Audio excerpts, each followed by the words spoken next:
louses. Well, today I thought I'd get back into the swing of things by tackling the strange and potentially complex world of constitutions. I've heard many times, sometimes from British people in fact, that the UK doesn't have a constitution, and I thought it was time to put the record straight. So let's start with a basic definition of constitution and go from there. Constitution is a document that sets out the basic principles of an organisation, from a large organisation like a country to a private members club. It defines the way the organisation is run, what the rules are, what the rights, duties and individual powers of the members are.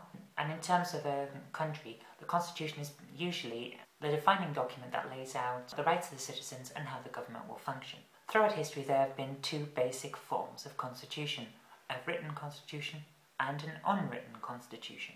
You might ask how you can have an unwritten constitution, and it's fairly simple. You just don't write it all down in one document. It doesn't mean that you don't necessarily write any of it down, it's just you can't point to one particular place and say that is our constitution.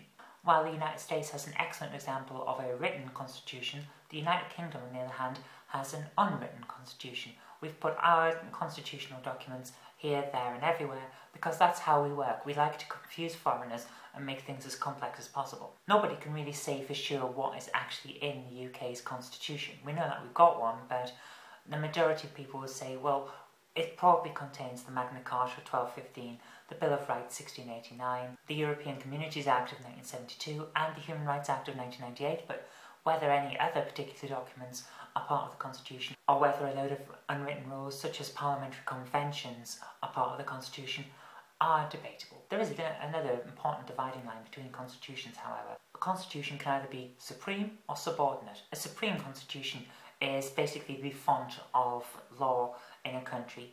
It's what defines everything else. So if, for example, your constitution says you have the right to break dance on a Thursday, and then another piece of legislation comes along and says breakdancing is illegal, then the constitution will say, oh, but hang on, Thursdays you can breakdance because we're more important than you are.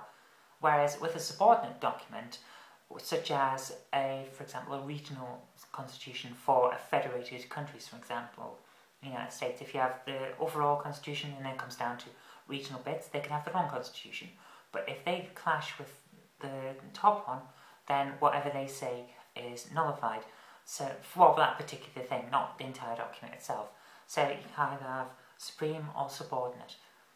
Most countries will have a supreme, some have subordinates as well. So how long has the idea of a constitution been around? Well, no one can actually say. The problem being that a lot of history is oral, and when you have an oral history, unless someone else comes along and writes down, then you lose it after a matter of time. You lose it fairly quickly. But the earliest example we have of a written constitution is from 2300 BC or thereabouts. Archaeologists in Iraq have found documents referring to the statutes of King Uruk-againa of Lagash, which I am probably really mispronouncing there. And he was a Sumerian king. He wrote down a series of laws that defined the rights of his citizens, and this appears to have been the earliest constitution, although we can't say for certain because we haven't actually got a copy of it, we just got documents referring to it from later on.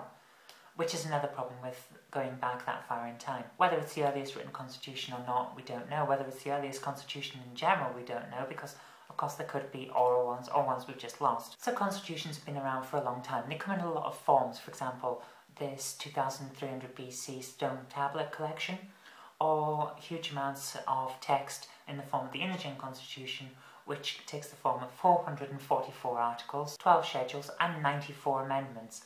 And just for the record, that equates to 13.5 times the volume of the American Constitution. Whereas the UK, we just go, we've got some documents, have a look, knock yourself out. Just imagine trying to revise 444 articles and 94 amendments for a test on Friday.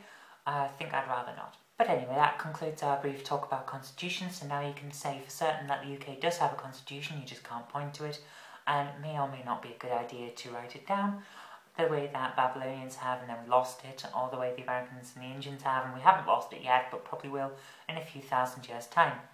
I've been Zoe Kirk-Robinson, you've been watching the video, and I'll see you tomorrow.